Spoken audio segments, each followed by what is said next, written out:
The first stage of the risk management process requires you to understand the context in which you are going to apply it and to then specify your objectives. Our experience has shown that this particular stage is often ignored, resulting in project managers or risk managers immediately jumping to risk identification as the first step. This could prove to be detrimental to the process as a whole. So what does setting the context and objectives actually mean for the risk management process? First, establishing the context is where formal determination or articulation is made as to where you propose to apply the risk management process. Whilst the process might be standardised in terms of the steps to be worked through, it can be applied in a variety of different organisational settings. For example, a board of directors can apply the risk management process when considering and managing strategic and compliant risks. Hence, the process is applied at the strategic level. Departmental managers, in turn, can apply this same process when considering and managing operational risks. Hence, the process is applied at the operational level. Safety officers, for example, apply this process when considering and managing safety risks. So essentially, the context in which the process is to be applied can be quite varied. In order for us to create a learning context for this course, we will be applying the risk management process in a project setting. This means it then becomes important to give consideration to specifying your project objectives. So let's take a closer look at how we may do this. In Section 1, we defined risk as uncertainty on the achievement of your objectives. For some, in a project context, this may be as simple as nominating their project objectives as wanting to deliver their project on time, within budget and of the right quality. However, time, cost and quality objectives would be applicable to all projects. Hence, consideration needs to be given to some further specification.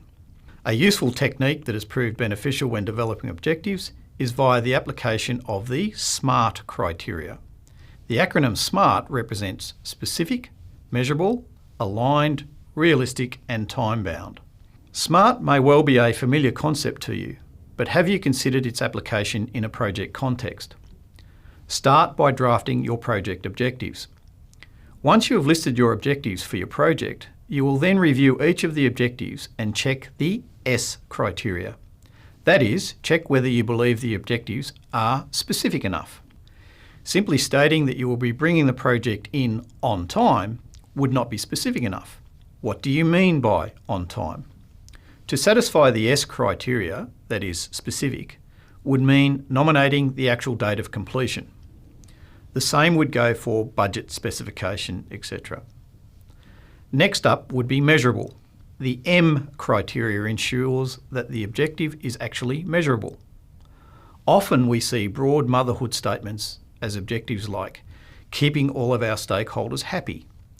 Stakeholder happiness may prove a difficult metric to measure, so this type of objective would need to be revised in order to create a measurement that can capture the point at which your objective has been achieved. SMART criteria 3 is an interesting one. Many textbooks identify the A to represent achievable. However, in a project context, we would recommend the A be regarded as aligned.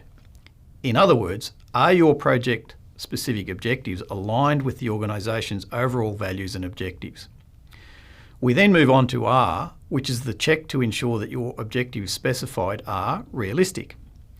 Objectives that are not realistic cannot be met and will result in project failure. The last criteria is T, which creates a time-bound component within which the project will be delivered. So in essence, rather than rushing into risk identification, we would strongly recommend that you spend sufficient time trying to develop solid project objectives. Start by drafting what you believe your objectives to be, and then as you apply the SMART characteristics, you may find that your objective setting and specification improves. Returning to our Kunda Island Council's brown snake scenario from Section 1, is it possible to craft an objective that addresses the defined problem and also meets the SMART criteria? Let's start by identifying the exact nature of the council problem. We are told that council is concerned over the increasing number of snakebite fatalities on the island. This is considered the core problem, and our project objective should also reflect that. For example, Setting the objective as reducing the number of fatalities as a result of brown snake bites addresses the core issue and is a clear and specific objective. Although specific, we need to add the remaining SMART filters to make this more robust, and as such, we need to indicate what level of snakebite reduction we want to achieve in order for it to be measurable.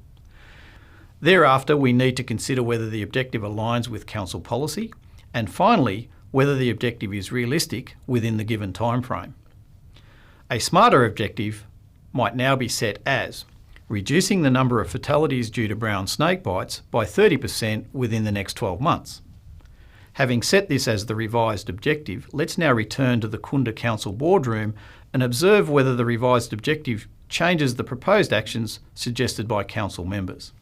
The next lecture will demonstrate how setting the wrong project objective can lead to a series of actions that may take you further away from achieving your true outcomes.